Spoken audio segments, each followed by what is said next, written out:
নমস্কার বন্ধুরা, একটি নতুন ভিডিওতে আপনাদের স্বাগত জানাই। আবারও একটি নতুন রান্না নিয়ে আমি চলে এসেছি। এটা প্রথমবার বানাবো। আজকে বানাবো কাশ্মীরি পোলাও।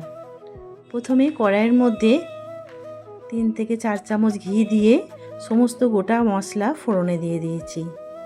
এরপর একটা বড় পেঁয়াজ কুচো কুচো করে কেটে ভালো করে ভেজে নেব ঘিয়ের সঙ্গে।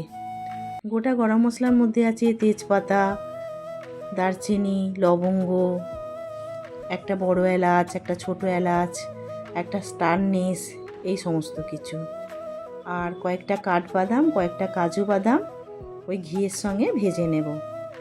কিশমিশ দেব, তবে কাজু বাদাম আর কাঠবাদামটা ভাজা হয়ে গেলে। সমস্ত কিছু ভাজা হয়ে গেলে 1 কাপ আমি জল দিয়ে দিলাম আর 1 কাপ দুধ।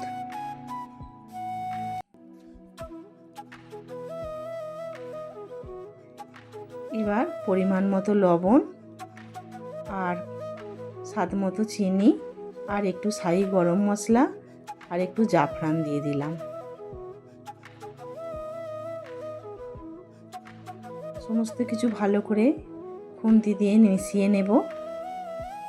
এবার বাসমতি চালটা আমি 3 থেকে 4 ঘন্টা ভিজিয়ে রেখেছিলাম। এখানে 400 গ্রাম পরিমাণ চাল রয়েছে।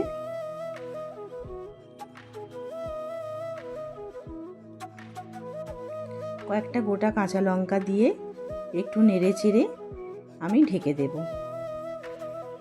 গ্যাসের ফ্লেমটা কমিয়ে দেব।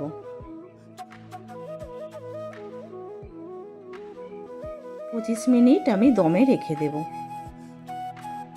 25 মিনিট পর আমার ভাতটা সম্পূর্ণ রেডি হয়ে গেছে।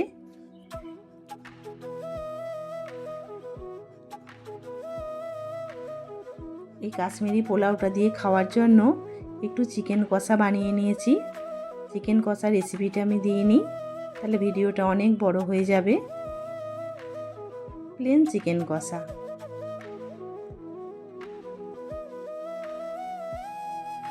এবার পরিবেশনের পালা। দেখুন ভাতটা বেশ ঝরঝরে হয়ে গেছে, দেখতেও যেমন সুন্দর হয়েছে, খেতেও হবে খুবই সুস্বাদু। সম্পূর্ণ রেসিপিটা যদি আপনাদের ভালো লেগে থাকে আপনারা অবশ্যই একবার জানাবেন। আপনারা ভালো থাকবেন, সুস্থ থাকবেন আর আগামী দিনগুলো খুব আনন্দের সঙ্গে কাটাবেন।